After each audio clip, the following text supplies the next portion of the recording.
बीकानेर की कोविड काल फर्स्ट की बात करें या सेकंड की बात करें, इसके पहले भी अगर सामाजिक सरोकारों और उत्तरदायित्वों की बात करें तो बीकानेर के यूआईटी के पूर्व चेयरमैन महावीर डाका का नाम लोग बड़ी शिद्दत के साथ में लेते हैं। उन्होंने हर मजलूम और ज़रूरतमंद की मदद की है। उनकी एक शानदार टीम, उस टीम के जरिए ऑक्सीजन बैंक की स्थापना से लेकर ऑक्सीजन सिलेंडर की आपूर्ति का माध्यम हो, राशन आपूर्ति का माध्यम हो, सैनिटाइजर मास्क के वितरण का चाहे वो जरिया बने, चाहे हेलमेट वितरण का वो जरिया बने, ऐसे अनेकानेक काम हैं जो रामलाल सूरजदेवी रांका चैरिटेबल ट्रस्ट के माध्यम से पूरा करें। लेकिन ये श्रेय वो खुद नहीं लेते बल्कि वो अपनी पूरी टीम को देते हैं और बीकानेर के उन भामाशाहों को देते हैं जो उनके माध्यम से मदद करते हुए ये सारे काम जो है वो मुकम्मल करवाते हैं। हमने खास मुलाकात की हमारे कार्यक्रम बात मुलाकात के जरिए यूआईटी के पूर्व चेयरमैन और समाज सेवी महावीर डाका से। आइए देखते हैं क्या कुछ कहना है महावीर डाका का। नमस्कार, हमारा खास कार्यक्रम आप देख रहे हैं बात मुलाकात, और आज हम जिस शख्सियत से आपको रूबरू करा रहे हैं वो किसी परिचय के मोहताज नहीं है। बीकानेर यूआईटी के पूर्व चेयरमैन, समाज सेवी, बाबा रामदेव के परम भक्त हैं, या एक ऐसा व्यक्तित्व जो हमेशा नर सेवा के लिए समर्पित है, तत्पर है, तैयार है। वो अकेले नहीं हैं बल्कि यूं कहें कि अकेला ही चला था जानिब मंजिल, लोग आते गए और कारवां बनता गया। आखिर ऐसा क्या है महावीर डाका में जो उन्हें लगातार इस तरह की सेवा को तत्पर करता है, उसमें वो उसके लिए तैयार हो जाते हैं और पूरी टीम को मैनेज करने का ये जो हुनर है वो उनमें कैसे आता है। आइए हम आपको रूबरू कराते हैं महावीर डाका से। महावीर जी, स्वागत है आपका। दर्शक हमारे जानना चाहते हैं कि पिछले 8-10 वर्षों से वो आपको देख रहे हैं समाज सेवा के कार्यों से जुड़ा। ये जो समाज सेवा का एक जुनून या जज्बा कहे, कैसे शुरू हुआ, ये सफ़र कैसे शुरू हुआ? ये हमारे परिवार के संस्कार हैं। मेरे रियल बुआ जी जैन समाज तेरापन समाज में दीक्षार्थी है, मेरी सिस्टर दीक्षार्थी है, मेरे नाना जी दीक्षार्थी थे, उनके भाई दीक्षार्थी थे, उनके पिताजी। ये गुरुओं की कृपा और परिवार के संस्कार हैं। नहीं भाभी जी, पैसे बहुत लोगों के पास में होते हैं, लेकिन तो वो पैसे जो हैं वो समाज के लिए लगा देने का जज्बा जो है वो कम लोगों में होता है। मैं आपके चैनल के माध्यम से बताना चाहूँगा कि बीकानेर के भामाशाहों ने जो बढ़ चढ़ के सहयोग किया है ये उम्मीद से परे है, और उन सभी का धन्यवाद है जिन्होंने इस कोरोना काल में, चाहे पहला हो और चाहे दूसरा हो, ये बीकानेर नहीं बल्कि राजस्थान नहीं बल्कि हिंदुस्तान में पहली एक ऐसी इंडिविजुअल संस्था होगी जो सेवा के कार्य में 500 सिलेंडर हो। और ये सब बीकानेर की जनता के पैसे से ही है। चाहे किसी ने 1 सिलेंडर दिया हो, किसी ने 5 दिया हो, किसी ने 11 दिए हो, मशीन है तो चाहे किसी ने 1 दिए, किसी ने 5 दिए। मैं उन सभी बीकानेर के भामाशाहों का धन्यवाद ज्ञापित करता हूँ। मैं तो एक उनका माध्यम हूँ। ये आपका बड़प्पन है कि आप ये कहते हैं कि आप एक माध्यम हैं, क्योंकि वैसे भी कहते हैं निमित्त मात्रम सव्यसाची। ये गीता में कृष्ण जो है वो अर्जुन को कहते हैं तू केवल निमित्त है। तो निश्चित तौर पे आज समाज सेवा के कार्यों के निष्पादन के निमित्त महावीर डाका है। लेकिन जब महावीर डाका सोचते हैं, अचानक से वो बात कहाँ से आती है कि कोविड काल में मजदूर भूखे होंगे, किसी घर में जैसे सभी लोग कोविड से पॉजिटिव हो गए तो वो भूखे होंगे, उनको खाना कौन खिलाएगा, उनको खाना कौन पहुँचाएगा, ऑक्सीजन सिलेंडर की कैसे व्यवस्था होगी, घर पे किसी को ऑक्सीजन की ज़रूरत है तो उसको ऑक्सीजन की आपूर्ति कैसे करेंगे। बहुत सारे ऐसे काम जो आपने किए, या फिर पूरे शहर को जैसे हाइपोडाइक्लोराइड से सैनिटाइज करना है, लगातार आपने ये काम किया बिना राजनीतिक भेदभाव के। आपने 80 के 80 वार्ड में जो पार्षद हैं उनके माध्यम से मशीनें आपने वितरित करवा दी कि आप जो है अपने अपने वार्ड को सैनिटाइज करें, किसी घर को जो है वो आप वंचित नहीं रहे। ये सारे आइडियाज़ कहाँ से आते हैं? ये हमारे जो कार्यकर्ता हैं या बीकानेर की जनता है वो आगे आके कहती है साहब ये कार्य करो आप, और इसके लिए हम तन से तैयार हैं, मन से तैयार है, धन से तैयार है। तो ये बीकानेर की जनता है और कार्यकर्ताओं का है। आमतौर पे कोई व्यक्ति अपने समाज के लिए करता है, जैसे इसमें मुझे स्वीकारने में कोई संकोच नहीं, लेकिन यूँ लगता है महावीर डाका जो है उसका पूरा बीकानेरी जो है वो उसका समाज है। पूरा बीकानेर समाज है सर। नहीं, कई लोग जैसे बात करते हैं कि महावीर डाका को एमएलए का चुनाव लड़ना है, महावीर डाका को विधायक बनना है, उनके परिप्रेक्ष्य में कहीं कहीं वो धारणाएं जो हैं, इसे कहाँ तक आप मानते हैं? ये बातें लोग करते रहेंगे। सेवा करना, अगर अपने मानव जन्म लिया है तो सेवा अपना धर्म है। अभी कोई चुनाव है तो ये बातें लोग करते रहेंगे। आपका काम है कर्म करना, और आप करते रहो। कोविड को लेकर के जैसे पहली जब लहर आई थी तब पता नहीं था क्या है, सेकंड लहर आई तब हमें बहुत सारी चीज़ों की जानकारी होगी, और अब जैसे फिर ये अंदेशा है कि तीसरी लहर भी आ सकती है या चौथी लहर, तो इन परिस्थितियों से निपटने के लिए क्या ट्रस्ट के माध्यम से कुछ और तैयारी? मेरा जो अनुभव या मैंने जो डॉक्टरों से राय की, उसमें तीसरी लहर में बच्चों पे इफेक्ट करेगा, लेकिन उसमें ऑक्सीजन की आवश्यकता रहेगी, ज़्यादा कोई चीज़ों की आवश्यकता नहीं रहनी चाहिए। बाकी तो जब आएगी तभी पता चल पाएगा।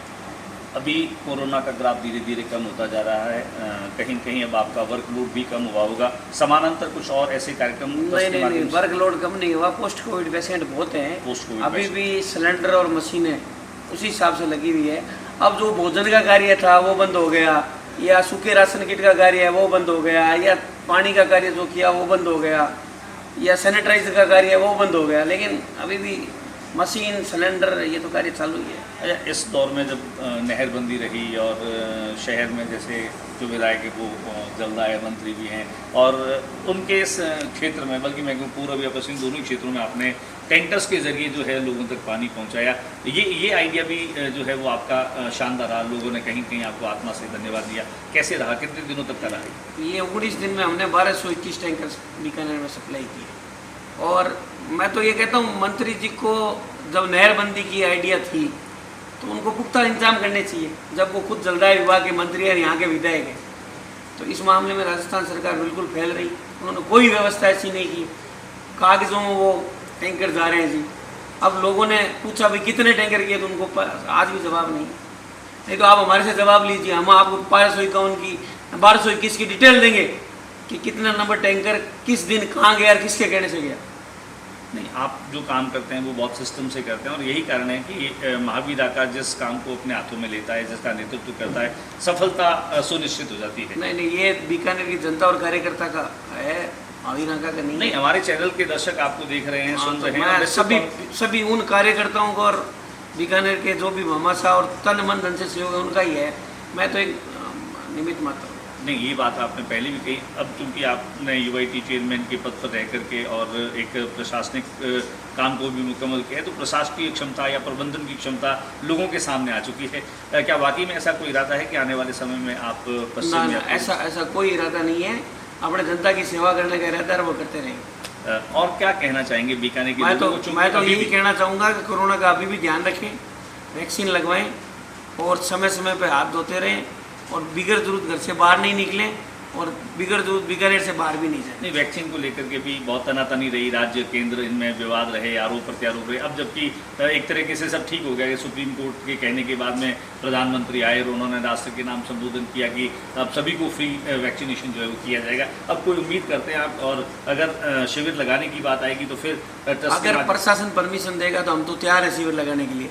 लेकिन कल हमारी कलेक्टर साहब से चर्चा हुई, उन्होंने ये कहा है कि जैसे कहीं पे भी 10 आदमी एक साथ इकट्ठे हैं तो अपने वहाँ भेज के भी टीकाकरण करवाएंगे। तो ऐसी अगर कोई व्यवस्था वो देंगे तो हम ट्रस्ट के द्वारा वाहन उपलब्ध करा देंगे, लाने ले जाने की व्यवस्था करेंगे और इकट्ठा कर करके वैक्सीनेशन करेंगे, जिससे ज़्यादा से ज़्यादा वैक्सीन हो जाए और बीकानेर पेशेंट कम आए। एक बड़ी समस्या आई इन दिनों में देखने के लिए कि जिन डिस्पेंसरी में, जिन स्वास्थ्य केंद्रों पर जो लोग सैंपल देने के लिए पहुंचते हैं, वहीं उसके पास में लोग टीकाकरण के लिए भी पहुंचते हैं। तो वो एक जोखिम बना हुआ रहता था कि एक तरफ बीमार लोग अपना सैंपल चेक करवाने के लिए और देने के लिए आए, दूसरी तरफ ही जो स्वस्थ लोग हैं वो वैक्सीन करवाने के लिए आए। इस व्यवस्था को लेकर कभी कोई आपने चर्चा की जिला कलेक्टर से कि ऐसी कोई व्यवस्था? हमने उनको ये कहा था कि आप इसकी व्यवस्था अलग से रखें, टीकाकरण की जाँच की व्यवस्था अलग से रखें।